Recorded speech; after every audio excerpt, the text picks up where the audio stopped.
ఓం శాంతి.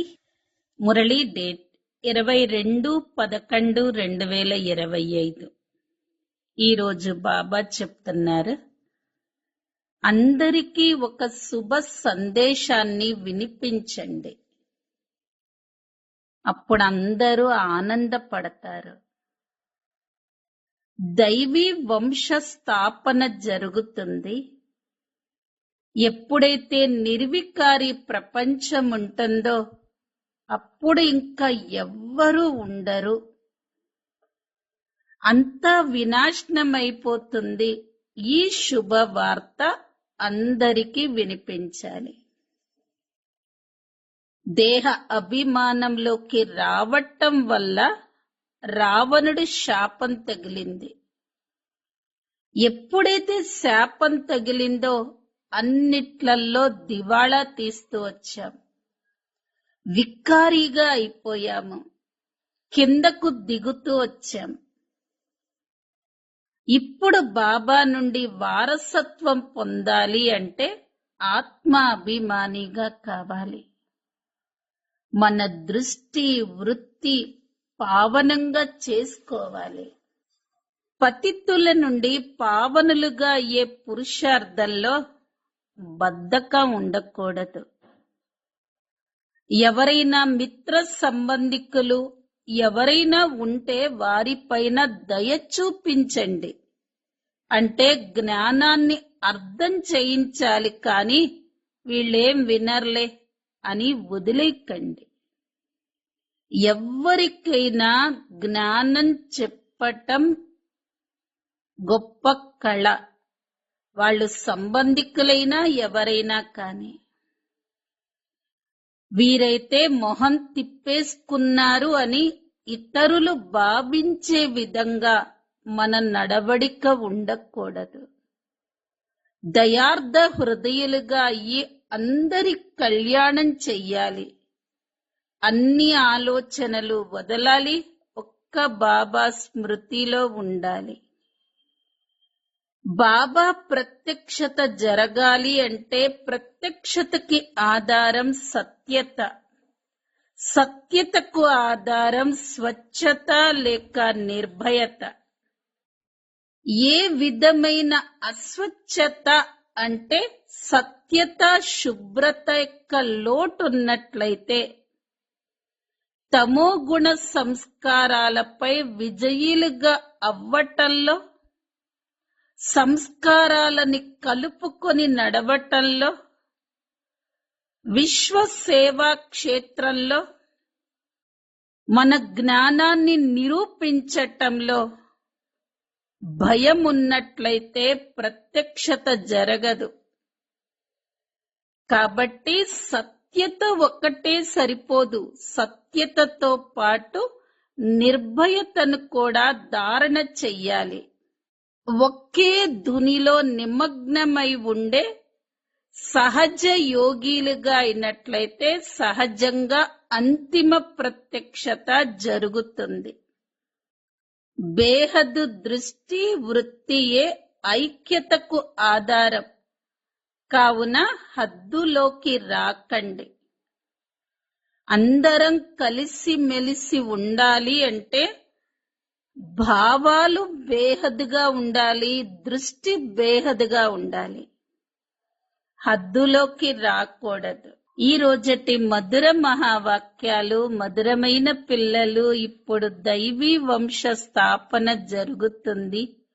ఎప్పుడైతే నిర్వికారి ప్రపంచం ఉంటుందో అప్పుడు మిగిలిన వారంతా వినాశనమైపోతారు అన్న శుభ సందేశాన్ని అందరికీ వినిపించండి. ప్రశ్న: రావణుడు శాపం ఎప్పుడు లభిస్తుంది? శ్రాపితులుగా అయ్యేందుకు గుర్తులేంటి?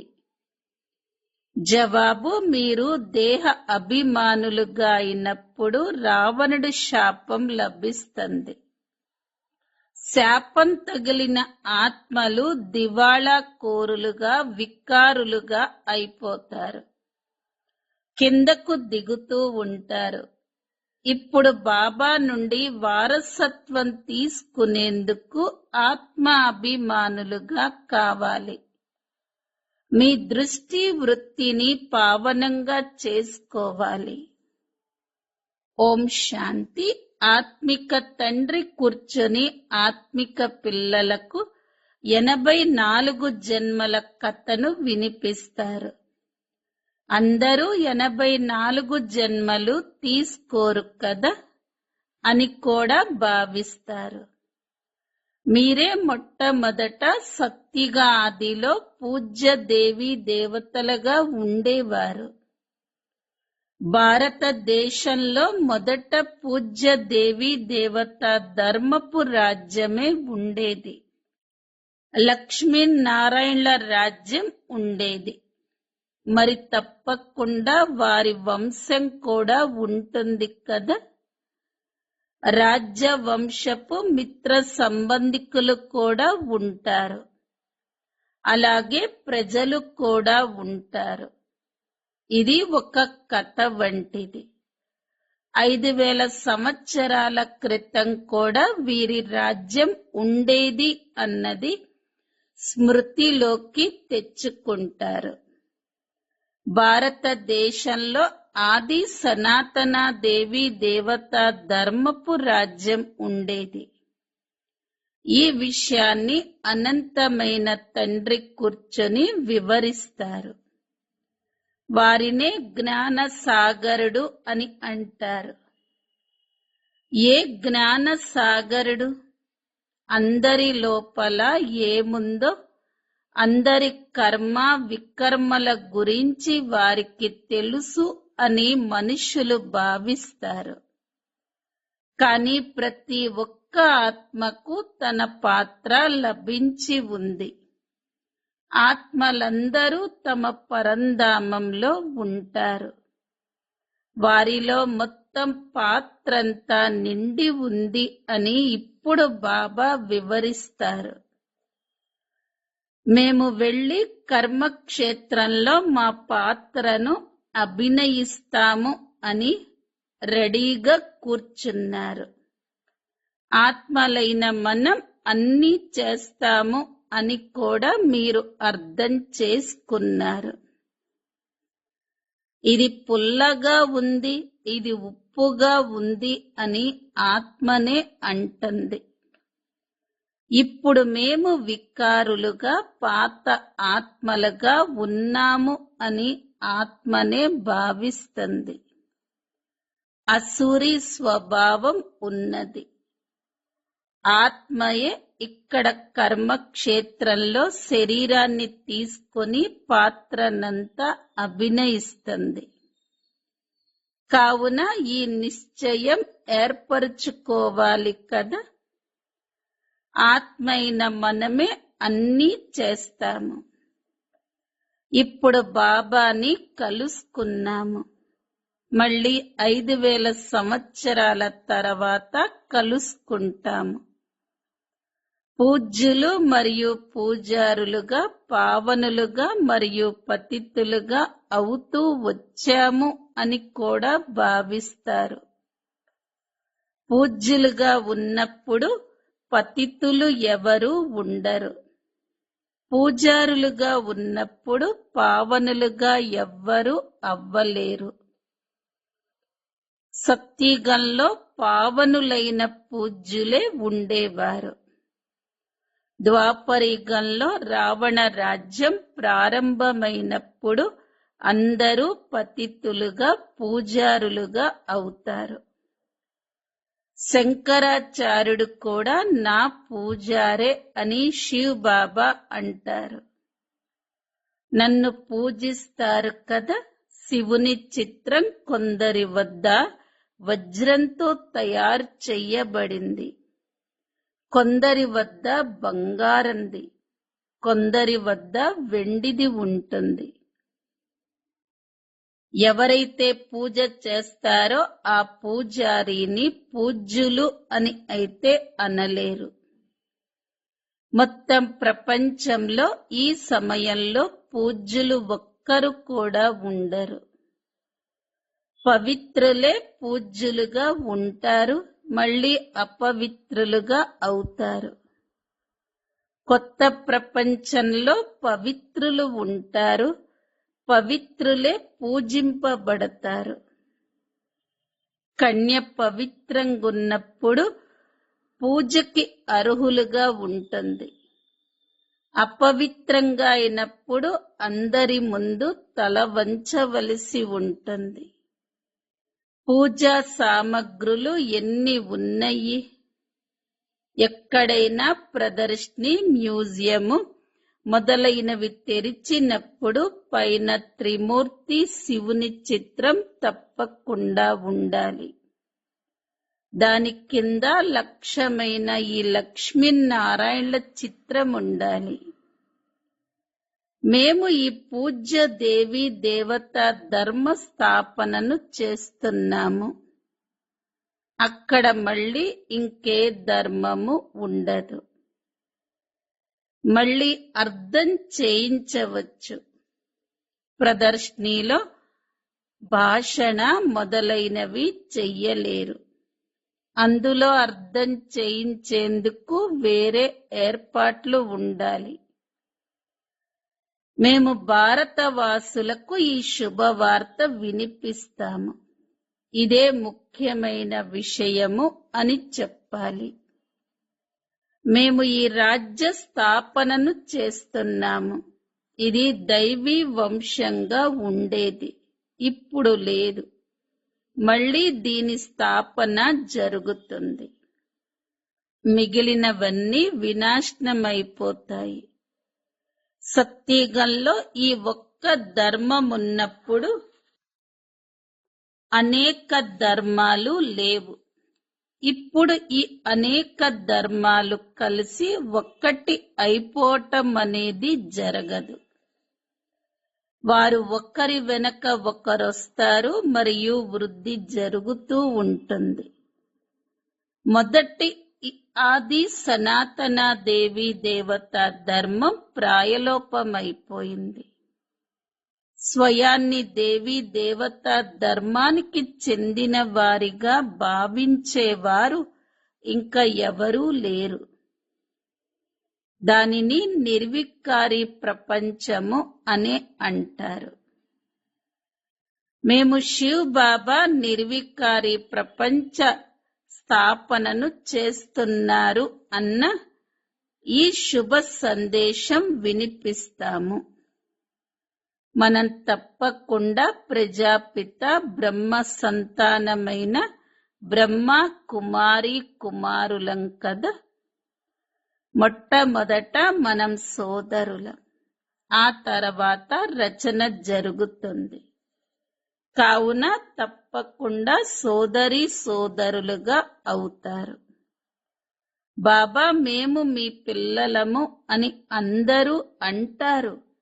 కావున సోదరి సోదరుల మధ్య అశుద్ధ దృష్టి ఉండకూడదు. మనం అంతిమ జన్మలో పవిత్రంగా అవ్వాలి. అప్పుడే పవిత్ర విశ్వానికి అధిపతులుగా అవ్వగలుగుతాము. గతి సద్గతి దాత ఒక్క బాబానే. పాత ప్రపంచం మారి తప్పకుండా స్థాపన జరగనున్నది. అది భగవంతుడే చేస్తాడు. వారు ఏ విధంగా కొత్త ప్రపంచాన్ని రచిస్తారో ఇప్పుడు మీకు తెలుసు. పాత ప్రపంచం కూడా ఉంది. ఇది వినాశనమేమీ అవ్వలేదు. బ్రహ్మ ద్వారా స్థాపన జరుగుతుంది అని చిత్రాలలో కూడా ఉంది. ఇది ఇతడి అనేక జన్మల అంతిమ జన్మ. బ్రహ్మకు జంట లేదు. బ్రహ్మ దత్తత తీసుకుంటారు. అర్థం చేయించేందుకు చాలా యుక్తి కావాలి. శివ్ బాబా బ్రహ్మలోకి ప్రవేశించి మనల్ని తమ వారిగా చేస్తారు. శరీరంలోకి ప్రవేశిస్తే వారు హే ఆత్మ, మీరు నా పిల్లలు అని అంటారు. ఆత్మలు ఉండనే ఉన్నారు. బ్రహ్మ ద్వారా సృష్టి రచింపబడినప్పుడు వారు తప్పకుండా బ్రహ్మ కుమారి కుమారులుగా అవుతారు కదా. అప్పుడు వారు సోదరి సోదరులైపోతారు. ఇతర దైహిక దృష్టులు తొలగిపోతాయి. మనం శివ్ బాబా నుండి పావనంగా అయ్యే వారసత్వాన్ని తీసుకుంటాము. రావణుడి నుండి మనకు శాపం లభిస్తుంది. ఇప్పుడు మనం దేహి అభిమానులుగా అవుతాము. కావున బాబా నుండి వారసత్వం లభిస్తుంది. దేహ అభిమానులుగా అవ్వటం ద్వారా రావణుడు శాపం లభిస్తుంది. శాపం లభించటంతో కిందకు దిగుతూ వస్తారు. ఇప్పుడు భారతదేశం శాపితమై ఉంది కదా. భారతదేశానికి ఇంత దివాళా కోరుగా వికారీగా ఎవరు తయారు చేశారు? ఎవరో ఒకరి శాపమైతే ఉంది కదా. ఇది రావణ రూపీ మాయా శాపం. ప్రతి సంవత్సరం రావణుడిని తగలబెడతారు. మరి అతడు తప్పకుండా శత్రువే కదా. ధర్మంలోనే శక్తి ఉంటుంది. ఇప్పుడు మనం దేవతా ధర్మానికి చెందిన వారిగా అవుతాము. బాబా కొత్త ధర్మ స్థాపనను చేసేందుకు నిమిత్తులుగా ఉన్నారు. ఎంత శక్తివంతమైన ధర్మ స్థాపనను చేస్తారు. మనం బాబా నుండి శక్తిని తీసుకుంటాము. మొత్తం విశ్వంపై విజయాన్ని పొందుతాము. స్మృతి యాత్ర ద్వారానే శక్తి లభిస్తుంది మరియు వికర్మలు వినాశనమవుతాయి. కావున ఈ విషయాన్ని కూడా వ్రాయాలి. మేము శుభ సందేశాన్ని వినిపిస్తాము. ఇప్పుడు ఈ ధర్మ స్థాపన జరుగుతుంది. దీనినే హెవెన్ స్వర్గము అని అంటారు. ఈ విధంగా పెద్ద పెద్ద అక్షరాలతో వ్రాసేయండి. అన్నింటికన్నా ముఖ్యమైనది ఇదే అని బాబా సలహా ఇస్తారు. ఇప్పుడు ఆది సనాతన దేవి దేవత ధర్మ స్థాపన జరుగుతుంది. ప్రజాపిత బ్రహ్మ కూడా కూర్చున్నారు. ప్రజాపిత బ్రహ్మ కుమారి కుమారులైన మనం శ్రీమతంపై ఈ కార్యాన్ని చేస్తున్నాము. ఇది బ్రహ్మ మతం కాదు, శ్రీమతం పరంపిత పరమాత్మ అయిన శివునిది. వారు అందరికీ తండ్రే. తండ్రే ఏకధర్మ స్థాపన మరియు అనేక ధర్మాల వినాశనం చేస్తారు. రాజయోగాన్ని నేర్చుకుని ఈ విధంగా అవుతారు. మేం కూడా ఇలా అవుతున్నాము. మేము అనంతమైన సన్యాసం చేశాము. ఎందుకంటే ఈ పాత ప్రపంచం భస్మమైపోనున్నదని మాకు తెలుసు. ఏ విధంగా హద్దు తండ్రి కొత్త ఇంటిని నిర్మించినప్పుడు పాత ఇంటి నుండి మమకారం తొలగిపోతుందో అలాగే ఇప్పుడిక ఈ పాత ప్రపంచం అంతం కానున్నది. ఇప్పుడు మీకోసం కొత్త ప్రపంచ స్థాపన చేస్తున్నాము అని బాబా అంటారు. మీరు కొత్త ప్రపంచం కోసం చదువుతున్నారు. అనేక ధర్మాల వినాశనం, ఏక ధర్మ స్థాపన సంగమ యుగంలోనే జరుగుతుంది.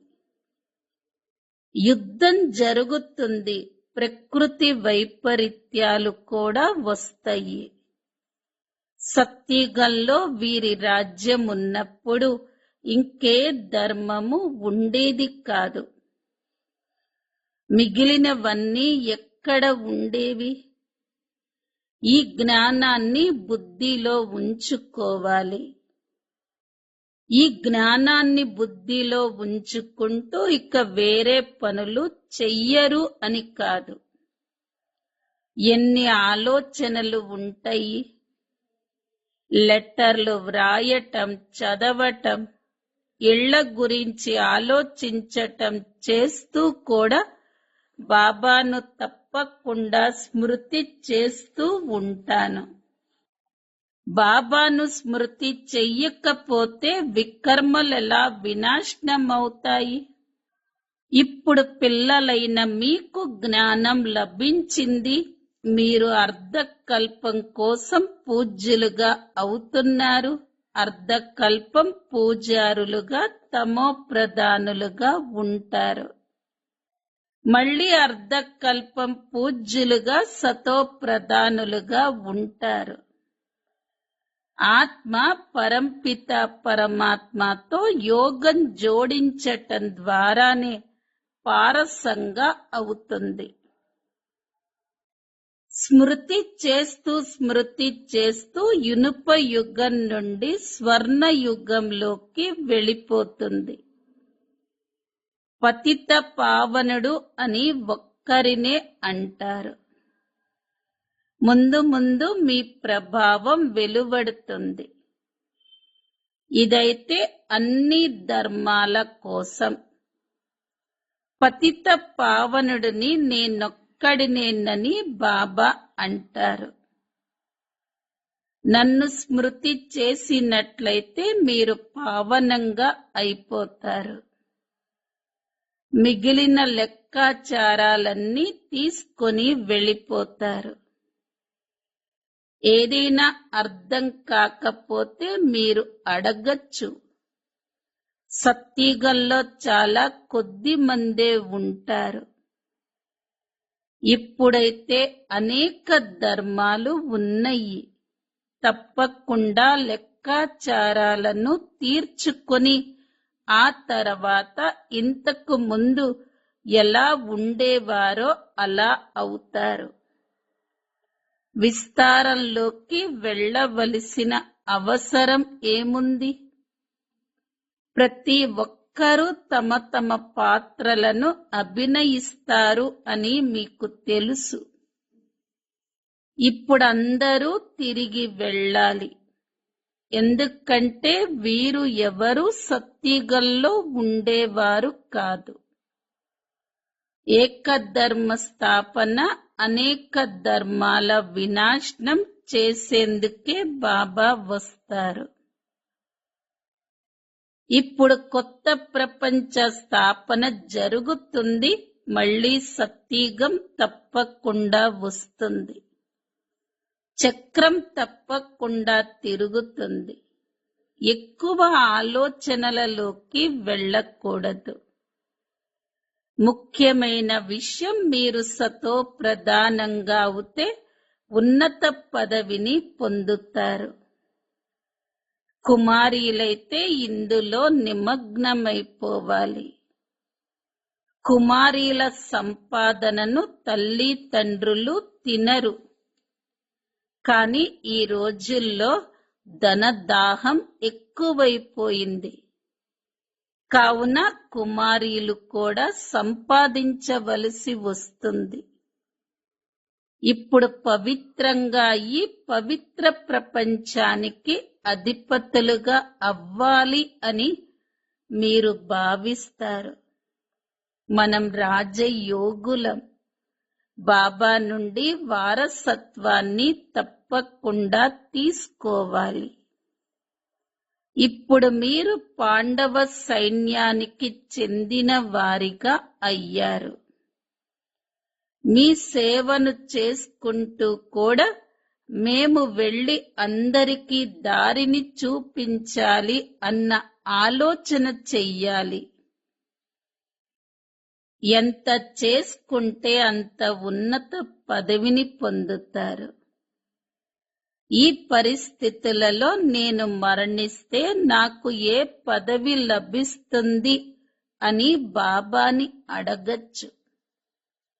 బాబా వెంటనే చెప్పేస్తారు, మీరు సేవ చెయ్యటం లేదు, కావున సాధారణమైన ఇంట్లో జన్మ తీసుకుంటారు. ఆ తర్వాత మళ్ళీ జ్ఞానం తీసుకోవటం కష్టం. ఎందుకంటే చిన్న పిల్లలు అంత జ్ఞానాన్ని అర్థం చేసుకోలేరు అని బాబా చెప్తారు. 2-3 సంవత్సరాల పిల్లలు ఏం చదవగలరు? మీలో కొందరు క్షత్రియ కులంలోకి వెళ్లి జన్మ తీసుకుంటారు. చివరిలో ద్వికిరీటదారులుగా అవుతారు. స్వర్గ ఫలమైన సుఖాన్ని పొందలేరు.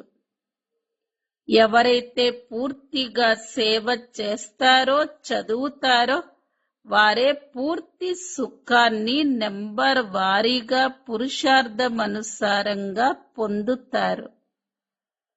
ఇదే చింతన ఉంచాలి. ఇప్పుడు అవ్వకపోతే కల్పకల్పం కూడా అవ్వరు. ప్రతి ఒక్కరూ తమను తాము ఎన్ని మార్కులతో పాస్ అవ్వగలరో తెలుసుకోగలరు. అందరూ తెలుసుకుంటారు. ఆ తర్వాత ఇక ఎవరి రాత ఎలా ఉంటే అలా. లోపల దుఃఖమైతే ఉంటుంది కదా, ఉన్నట్టుండి మాకు ఏమైపోయింది అని భావిస్తారు. మనుష్యులు అకస్మాత్తుగా మరణిస్తూ ఉంటారు కూడా. కావున బాబా సోమరులుగా అవ్వకండి అని అంటారు.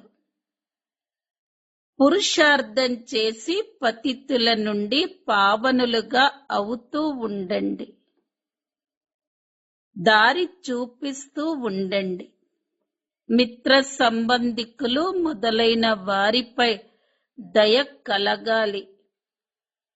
వారు వికారాలు లేకుండా అశుద్ధమైనవి తినకుండా ఉండలేరు అని గమనించినా కాని అర్థం చేయిస్తూ ఉండాలి. అయినా ఒప్పుకోకపోతే మన కులానికి చెందిన వారు కాదు అని భావించవచ్చు. బాగా ప్రయత్నించి పుట్టినింటి మరియు మెట్టినింటి కళ్యాణం చెయ్యాలి.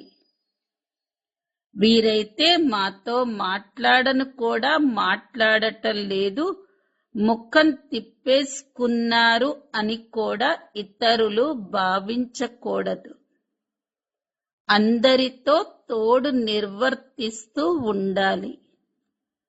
మరి మనం వారి కళ్యాణం కూడా చెయ్యాలి. చాలా దయార్థ హృదయులుగా అవ్వాలి. మనం సుఖం వైపుకు వెళతాము, కావున ఇతరులకు కూడా దారిని చూపించాలి. మీరు అందులకు చేతి కర్ర కదా, నీవే అందులకు చేతి కర్రవు అని కూడా గానం చేస్తారు. కళ్ళైతే అందరికీ ఉన్నాయి, అయినా వారిని అలా పిలుస్తూ ఉంటారు. ఎందుకంటే జ్ఞానం అనే 3వ నేత్రం లేదు. శాంతి సుఖముల దారిని తెలియచేసేవారు ఒక్క బాబానే. ఈ విషయం పిల్లలైన మీ బుద్ధిలో ఇప్పుడు ఉంది. ఇంతకు ముందు అలా భావించేవారు కాదు. భక్తి మార్గంలో ఎన్నో మంత్రాలను జపిస్తారు. రామ రామ అంటూ చేపలకు చీమలకు తినిపిస్తూ ఉంటారు. ఇప్పుడు జ్ఞాన మార్గంలో అవేవి చెయ్యవలసిన అవసరం లేదు. పక్షులైతే లెక్కలేనన్ని మరణిస్తూ ఉంటాయి. ఒక్క తుఫాన్ వస్తే ఎన్నో చనిపోతాయి.